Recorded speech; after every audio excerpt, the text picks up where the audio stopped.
जय हिंद दोस्तों। बहुत बहुत स्वागत है आपका फिर से एक नए एजुकेशनल वीडियो में। दोस्तों, आज हम ADCA का क्लास नंबर 30 स्टार्ट कर रहे हैं।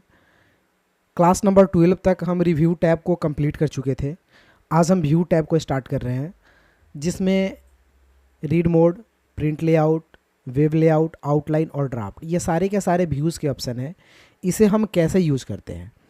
इसे यूज़ करने के लिए पेज में आपको कुछ लिखना पड़ेगा। या तो आप कीबोर्ड से नॉर्मल टाइप कर ले, या टाइप करें =RAND ब्रैकेट ओपन और क्लोज, इंटर करेंगे तो कुछ मैटर मेरे पास आ जाएंगे। अगर दोस्तों इस मैटर का पैराग्राफ अगर बढ़ाना होता है, यानी मैटर अगर आपको ज़्यादा चाहिए, तो आपको टाइप करना पड़ेगा RAND रैंड ब्रैकेट ओपन, और जितना पैराग्राफ चाहिए उसके हिसाब से यहाँ पर टाइप कर ले नंबर, ब्रैकेट बंद करके इंटर कर ले, तो आपके पास मैटर भी ज़्यादा आ जाएंगे। अब अगर हम यहाँ से रीड मोड पे क्लिक करते हैं तो पेज कुछ इस तरह से इंटरफेस करने लगेगा, जिसमें आप पढ़ सकते हैं। ठीक है, ये आपको दो पार्टों में बट गया।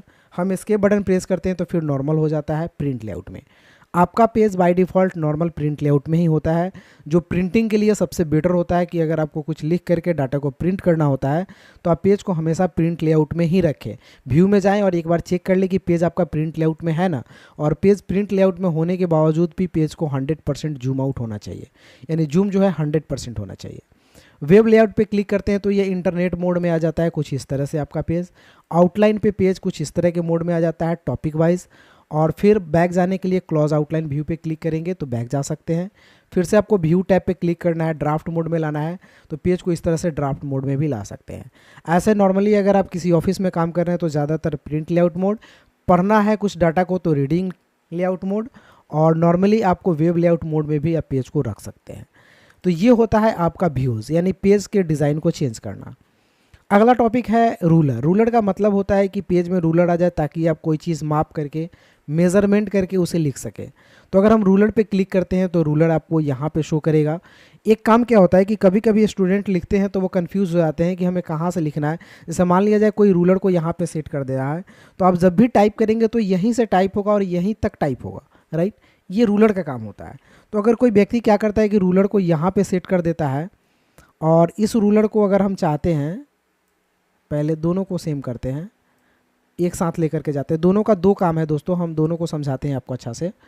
ये रूलर है, हम इसको यहाँ पे सेट कर लेते हैं। अगर हम कोई अब मैटर लिखेंगे तो देखिए रूलर के बीच ही लिख पाएंगे, उससे ज़्यादा जाएगा ही नहीं। तो यहाँ पे स्टूडेंट बहुत परेशान हो जाते हैं कि हम कभी भी लिख रहे हैं तो ये डाटा मेरा यहाँ नहीं आ पा रहा है, हम यहाँ कर्सर क्लिक भी कर रहे हैं फिर भी नहीं आ रहा है, ऐसा क्या कारण है? तो ये रूलर का ही दिक्कत होता है, रूलर पे ही ये डिपेंडेंट करता है।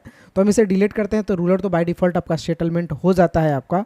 लेकिन अगर रूलर चेंज हो तो इस चीज़ पे आप ध्यान रखिएगा कि रूलर अगर कोई यहाँ पे सेट कर दिया हो तो जब भी कोई मैटर लिखेंगे आप तो वहीं से स्टार्ट होगा, और जब भी एंड होगा तो फिर वहीं से स्टार्ट होगा।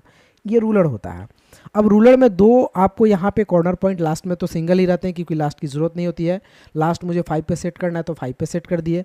पहला रूलर हम 2 पे सेट कर दिए, और दूसरा रूलर जो है हम नॉर्मली यहाँ से 2 पे ही रहने देते हैं, 2 पे सेट कर लिया। अब अगर हम मैटर लिखेंगे तो पहला लाइन मेरा कुछ इस तरह से होगा और दूसरा लाइन इस तरह से होगा। तो ये होता है कि फर्स्ट अप का रूलर और डाउन का रूलर का अंतर। तो ये इस तरह से अगर वर्ड लिखने होते हैं तो आप यूज कर सकते हैं। अगर आप इस रूलर को यहाँ पे शिफ्ट करते हैं तो डाटा आपका ऐसा होगा, इस रूलर को आप यहाँ पे लेकर के जाते हैं तो लिखावट का डाटा आपका इस तरह से चेंज होगा। ये अभी यहाँ पे थोड़ा सा और बढ़ाते हैं इसको, ऐसे। तो आप देख सकते हैं कि रूलर का क्या इस्तेमाल है पेज में लिखने के लिए, कि आप अगर कोई भी चीज़ अगर पैराग्राफ में अगर बांट करके लिख रहे हैं कॉलम वाइज, तो भी आप रूलर का इस्तेमाल कर सकते हैं कि रूलर आप यहाँ पे शिफ्ट कर दिए, अब आप आंख बंद करके लिखते रहिए, इससे ज़्यादा टेक्स्ट जाएगा ही नहीं उधर। तो ये होता है रूलर की सेटिंग ऑप्शन। इस काफ़ी इंपॉर्टेंट है दोस्तों। अगर ये रूलर हटाना होता है तो क्लिक करेंगे, रूलर आपका गायब हो जाएगा, फिर से क्लिक करेंगे आ जाएगा। अगर हम इसे चेंज करके रूलर को हटा देते हैं तो बहुत कोई को पता भी नहीं चलता है कि क्या हुआ है, और वो परेशान हो जाता है मैटर लिखते समय कुछ इस तरह से, देखिए। और इसको पता भी नहीं चलेगा, कुछ भी करेगा ये ऐसे ही लिखाएगा। तो उस सिचुएशन में आपको रूलर पे क्लिक करके और इस रूलर को क्या कर लेना है, अपना फर्स्ट टाइम से सेटिंग कर लेना है। तो ये होता है रूलर सेटिंग ऑप्शन। चलिए अब अगला समझते हैं ग्रिड लाइन। ग्रिड लाइन में कोई भी चीज़ हम यहाँ से भी लिख सकते हैं। ज़्यादातर ये यूज़ होता है जब आप इंसर्ट ऑप्शन में जाके कोई सैप वगैरह यूज़ करते हैं, सैप बनाते हैं। जैसे एक सैप मैंने यहाँ पे कोई ड्रॉ कर लिया, इसे कलर कर दिया। अब आपको पता तो चल रहा है ना कि ये सैप कहाँ पे है, किस लाइन पे मेरा जा रहा है। अगर मान लिया जाए मुझे अगला सैप कुछ ड्रॉ करना है, फॉर एग्जांपल एक और सैप मुझे ड्रॉ करना है यहाँ पे, और दोनों को इक्वल में करना है सीक्वेंस में, तो ये अभी अगर ये लाइनिंग ना रहे, सपोज मान लिया जाए हम व्यू में जाते हैं, लाइन को हटाते हैं, अब ये सीधा करना काफ़ी मुश्किल है, हम सीधा रखेंगे लेकिन हो सके ये टेढ़ा हो सकता है, टेढ़ा है, ऑलरेडी टेढ़ा है क्योंकि एक स्टेप ये ऊपर है। तो यहाँ पे अगर आपको कोई भी चीज़ मेजरमेंट में काम करना हो नॉर्मली, तो आप यहाँ पे रूलर का इस्तेमाल करके फिर उसे हटा सकते हैं। इससे पता चलेगा कि आपका डाटा सीक्वेंस में है, राइट। तो इसके लिए हम लोग ग्रिड लाइन का भी इस्तेमाल करते हैं, रूलर का हम ऐसे नापने के लिए भी इस्तेमाल कर सकते हैं और ग्रिड लाइन का इस्तेमाल करते हैं। अब बात आती है नेविगेशन पेन। ये राइट हैंड साइड में आपको हेडिंग बताता है। हेडिंग कैसे बताएगा कि आपको पहले कुछ लिखना पड़ेगा। तो जैसे मान लिया जाए हम एक लिखते हैं टॉपिक वर्ड, WORD, इंटर करते हैं और वर्ड के बारे में कुछ लिख लेते हैं, जैसे RAND bracket open close inter. ये मेरा वर्ड हेडिंग बनाना है, तो इसे हम सेलेक्ट करते हैं, होम पे जाते हैं और हेडिंग फर्स्ट पे क्लिक कर देते ही हेडिंग बन जाता है, राइट। अब अगर हम यहाँ से व्यू में जाते हैं और नेविगेशन पेन पे क्लिक करेंगे तो यहाँ पे वर्ड जो हेडिंग बना हुआ है वो लिस्ट यहाँ पे दिखाई देगा। उसी तरह अगर आपके पास अगर अगला हेडिंग है जैसे एक्सेल का और इंटर करते हैं, एक्सेल के बारे में हम कुछ लिख लेते हैं, इसी में से कॉपी पेस्ट कर लेते हैं, Ctrl+C और यहाँ पे रख के कंट्रोल भी कर लेते हैं। एक्सेल को सेलेक्ट करके हम फिर होम में जाते हैं, इसको भी हेडिंग 2 बना देते हैं। तो देखिए यहाँ पे हेडिंग्स आपको दिखाई देते हैं, यहाँ पे पेजेस भी दिखाई देंगे कि कितने पेज तक आप काम कर चुके हैं। अगर मान लीजिए हम Ctrl+C कंट्रोल भी कर लेते हैं तो आप कितने पेज तक काम कर चुके हैं, पेजेस भी दिखाई देंगे, आपको हेडिंग्स भी दिखाई देंगे, आपके पास कितने हेडिंग्स है। रिजल्ट में तो कोई ऑप्शन नहीं, इसकी ज़रूरत नहीं है। तो ये चीज़ आप यहाँ से परफेक्टली देख सकते हैं नेविगेशन पेन के थ्रू। अगर आप इसे हटा देते हैं तो ये चीज़ आपको यहाँ पे दिखाई नहीं देगा। तो ये होता है कि अगर पेज की संख्या आपको पता करना है कि जो मैंने डाटा बनाया वो कितने पेज का हो गया, तो तुरंत आप नेविगेशन पेन पे क्लिक कीजिए, यहाँ पेजेस को सेलेक्ट कीजिए, बता दिया जाएगा आपको। कंप्यूटर बता देगी यहाँ पे कि आप कितने पेज में काम कर रहे हैं, कितने पेज तक काम कर चुके हैं। इस पर क्लिक कीजिएगा तो हाइड हो जाएगी। ये होता है आपका नेविगेशन पेन। जूम तो ऑलरेडी आप लोग जानते हैं, फिर भी एक बार चर्चा कर लेते हैं कि अगर कोई मैटर मेरे पास लिखा हुआ है और इसे हम जूम करना चाहते हैं तो जूम बटन पे क्लिक करते हैं, जितना परसेंटेज चाहिए सेलेक्ट करके हम ओके करते हैं तो जूम हो जाता है, 100% करते हैं एक्चुअल हो जाता है। जूम आप अपने हिसाब से कस्टमाइज़ भी कर सकते हैं, ज़रूरी नहीं कि यहाँ पे जो दिया हुआ है वही एक जूम का पोजीशन होता है, हम इसे अपने हिसाब से कस्टमाइज़ कर सकते हैं। जैसे 95% तो 95 होगा, ज़्यादा करना चाहते हैं तो ज़्यादा कर सकते हैं, 100 करना चाहते हैं तो 100 कर सकते हैं। तो ये बात होती है जूम की। जूम में एक ऑप्शन दिख रहा होगा 1 पेज टू टेक्स्ट विड्थ और होल पेज, जो यहाँ पे भी काम करता है 1 पेज टेक्स्ट विड्थ और होल पेज। हम अगर पेज पे क्लिक करके ओके करते हैं तो पेज कुछ इस तरह से दिखेगा आपको। फिर अगर हम जाते हैं यहाँ पे टेक्स्ट विड्थ पे क्लिक करते हैं तो टेक्स्ट आपको बड़ा होकर के दिखेगा। फिर अगर हम जाते हैं इसको पहले नॉर्मल करते हैं 100% और फिर यहाँ से होल पेज पे क्लिक करके ओके करते हैं तो पेज आपको होल पेज में ऐसे दिखेगा। तो ये 100% करते हैं फिर नॉर्मल हो जाएगा। तो ये पेजेस को देखने का तरीका होता है कि आप जूम पोजीशन से इस पेज को आप मैनेज कर सकते हैं। उसके बाद ऑप्शन आता है 1 पेज, मल्टीपल पेज और पेज विड्थ। तो ये मल्टीपल पेज तो पहले लिखना पड़ेगा। 1 पेज तो नॉर्मली आप क्लिक किए तो यही वाला ऑप्शन आपको यहाँ पे शो किया जो आपने यहाँ ये होल पेज का जो इस्तेमाल किया था, ये चीज़ 100% किया, नॉर्मल हो गया। 1 पेज पे भी क्लिक करेंगे तो वही चीज़ शो करेगा। लेकिन मल्टीपल पेज में क्या हो जाता है, इसके लिए आपको ज़्यादा लिखना पड़ेगा। फिलहाल हम 100% कर लेते हैं और इक्वल टू टाइप कर लेते हैं RAND ब्रैकेट ओपन और कम से कम 20 पैराग्राफ लेकर के इंटर कर लेते हैं। ये मेरे पास 2-3 पेज आ गए। अगर पेजेस देखने हैं तो यहाँ पे जाइए और पेजेस पे क्लिक कीजिए तो आपको बताए जाएंगे 2 पेज है। मल्टीपल पेज ऑलरेडी है, 1 से ज़्यादा मल्टीपल ही हुए। तो अगर हम यहाँ पे मल्टीपल पे क्लिक करते हैं तो पेजेस आपको देखिए इस तरह से बट जाएगा आपका, मतलब एक ही स्क्रीन में दोनों पेज आपको शो करेगा इस तरह से, राइट। तो इसको बोलते हैं मल्टीपल पेज। अगर विड्थ करते हैं तो आपका पेज बड़ा हो जाता है और ये जैसे जूम में हम यहाँ से होल विड्थ पेज देखे हैं उसी तरह से ये काम करता है विड्थ पेज ऑप्शन। नॉर्मल करने के लिए 100%, यहाँ से इसको क्लोज कर देते हैं। तो ये पेजेस को जूम करने के तरीके होते हैं। अब बात आती है न्यू विंडोज़ की। न्यू विंडोज़ में क्या होता है, मेरे पास अभी एक वर्ड खुले हुए हैं, ठीक है, ये डॉक्यूमेंट नंबर 1। अगर इसी तरह का सेम टू सेम चाहिए, न्यू विंडोज़ पे क्लिक करेंगे, एक और सेम आ गया होगा मेरे पास। देखिए अब मेरे पास 2 विंडोज़ है, दोनों में सेम चीज़ लिखे होंगे, कोई अंतर नहीं है। फिर से अगर हम व्यू में जाते हैं, न्यू डॉक्यूमेंट पे क्लिक किया, अब मेरे पास 3 पेजेस आ गए और तीनों में सेम वर्ड लिखे हुए हैं। व्यू में जाते हैं, एक और न्यू विंडोज़ पे क्लिक करते हैं तो मेरे पास 4 न्यू पेज आ गए। Document number 1, document number 2, document number 3 and document number 4। तो इस तरह से आपके बहुत सारे पेजेस अगर चाहिए, आपको विंडोज चाहिए मतलब MS वर्ड का, तो आप न्यू विंडोज़ पे क्लिक करके ला सकते हैं। और इसे अरेंज करना है 1 स्क्रीन पे, अरेंज ऑल पे क्लिक कीजिए और यहाँ से सेंडिंग ऑर्डर, डिसेंडिंग ऑर्डर ये सब दिखाई देता है, इसको डायरेक्टली ओके कीजिए। इसको पहले हम सेलेक्ट करते हैं, अरेंज ऑल। अब दोस्तों बात आती है स्प्लिट की। तो स्प्लिट का मतलब होता है तोड़ना। अगर हम इस बटन पे क्लिक करते हैं सपोज, फिलहाल हम कंट्रोल ए करके सबको डिलीट करते हैं और स्प्लिट बटन पे यहाँ पे क्लिक करते हैं। स्प्लिट का मतलब होता है पेज को दो भागों में बांटना, तो हम स्प्लिट पे क्लिक करते हैं तो ये दो भागों में पेज आपका बढ़ जाता है। आप दोनों पेज में एक बार क्लिक करिए, मतलब दोनों ऑब्जेक्ट में एक बार क्लिक कीजिए, उसके बाद लिखिएगा तो ये दोनों वन टाइम में ही काम करेगा इस तरह से। एक बार फिर से समझते हैं, इसे हम डिलीट करते हैं, स्प्लिट को रिमूव करते हैं, हट जाता है। मुझे इस पेज को डिवाइड करना है दो भागों में, तो हम स्प्लिट पे क्लिक किए और यहाँ से बांट दिए, राइट।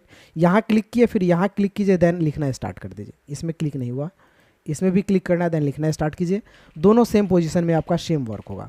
तो ये होता है, रिमूव करेंगे तो ये फिर हट जाएगा, एक रह जाएगा, एक हट जाएगा। स्प्लिट करेंगे, दोनों में क्लिक कर देंगे, दोनों में शो करने लगेगा। तो ये होता है स्प्लिट करना, मतलब पेज को डिवाइड करना, बांटना। तो ये डाटा आपका स्प्लिट करना होता है। अब view by side, view side by side और विंडोज़ पोजीशन का ऑप्शन का काम क्या होता है, इसके लिए न्यू विंडोज़ आपको लेने पड़ेंगे। तो हम चलिए कुछ लिख लेते हैं, न्यू विंडोज़, फिर न्यू विंडोज़, फिर न्यू विंडोज़। अभी मेरे पास यहाँ पे 2-3 विंडोज़ हो जाने चाहिए, 2 विंडोज़ ऑलरेडी अवेलेबल हो गए। इसमें कुछ नहीं लिखा हुआ, ये वर्क नहीं कर रहा है अभी फ़िलहाल। हम इसे क्लोज करते हैं और इंटर करते हैं, फिर न्यू विंडोज़, अब वर्क कर रहा है। व्यू, फिर न्यू विंडोज़, न्यू विंडोज़। तो आपको जितना न्यू विंडोज़ चाहिए आप यहाँ पे क्लिक करके उसे एक्टिव कर सकते हैं, और जितने नंबर विंडोज़ को आप देखना चाहते हैं view by side, side by side या स्विच विंडोज़ के थ्रू आप उसे देख पाएंगे। तो स्विच विंडोज़ का भी वही काम होता है कि जिस विंडोज़ पे अगर आप क्लिक करेंगे वो ऊपर में दिखेगा, यहाँ से स्विच करेंगे। स्विच का मतलब तो जानते ही है, जैसे इसको स्विच करके एक नंबर विंडोज़ को स्विच करके दूसरे नंबर में जाना है तो दूसरे नंबर में आ सकते हैं, पहले नंबर में जा सकते हैं। व्यू साइड बाई साइड का मतलब होता है कि एक विंडोज़ के बगल में एक विंडोज़ आपका शो करेगा, तो इसको बोलते हैं view side by side, right. अगर आप एक ही विंडो, जो आपके पास 2 विंडोज़, यहाँ एक और लेना पड़ेगा हमें फिर से, तो न्यू विंडोज़ पे क्लिक करते हैं, एक और विंडोज़ आ जाता है, और व्यू में जाकर के हम साइड बाई साइड पे क्लिक करते हैं तो दोनों एक साइड में शो करेगा, ठीक है, वन ही साइड में। एक को क्लोज कर लेते हैं, तो ये आपका व्यू साइड बाई साइड और स्विच विंडोज होता है। अभी तो एक है तो ये स्विच नहीं कर पाएगा। तो यहाँ तक ऑप्शन आपके कंप्लीट हो जाते हैं। अब अगला ऑप्शन है माइक्रो। माइक्रो थोड़ा सा इंपॉर्टेंट ऑप्शन है, बिकॉज हम इसे रिकॉर्डिंग के लिए यूज़ करते हैं। जैसे वॉइस रिकॉर्डिंग करते हैं हम, ऑडियो रिकॉर्डिंग, वीडियो रिकॉर्डिंग करते हैं, उसी तरह से हम माइक्रो रिकॉर्डिंग करते हैं। तो चलिए पहले हम माइक्रो स्टार्ट करते हैं। सबसे पहले माइक्रो में जाना है आपको, रिकॉर्ड माइक्रो में जाकर क्लिक करना है, एक नाम दे देना है, जैसे मैं नाम यहाँ पे दे देता हूँ PQ, राइट। और यहाँ से अगर कोई शॉर्टकट की वगैरह देना चाहते हैं तो आप दे सकते हैं, अदरवाइज हम इसे ओके करते हैं। अब ये रिकॉर्डिंग स्टार्ट हो जाएगा। जब भी आपका रिकॉर्डिंग स्टार्ट हो जाता है तो कर्सर पे ये माइक्रो का पोजीशन जो है आपको रिकॉर्डिंग का आ जाता है। अब अगर आप कुछ भी टाइप करते हैं, कुछ भी काम करते हैं, ये सारे वर्क आपके रिकॉर्डिंग होंगे। हम कुछ भी लिख रहे हैं सब रिकॉर्ड हो रहे हैं, राइट। कुछ भी लिख रहे हैं सारे रिकॉर्ड हो रहे हैं। अब इस रिकॉर्डिंग को बंद करना चाहेंगे तो माइक्रो में जाएंगे, स्टॉप रिकॉर्डिंग पे क्लिक करेंगे, ये रिकॉर्डिंग बंद हो जाएगा।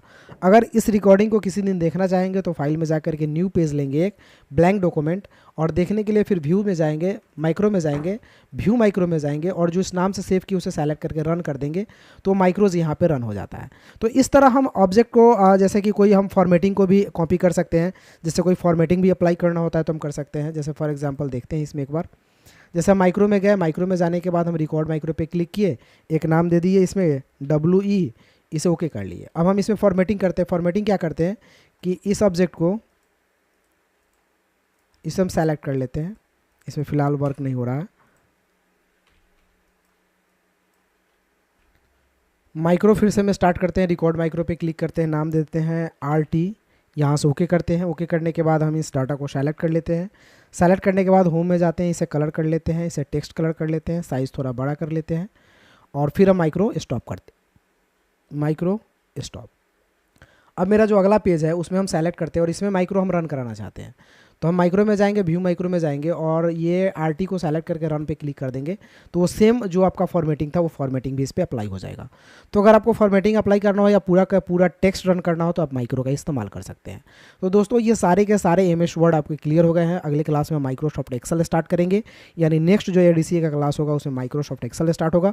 आप देखना ना भूलें, मेरे चैनल को सब्सक्राइब करें इसी तरह के फ्री कंप्यूटर क्लासेस के लिए।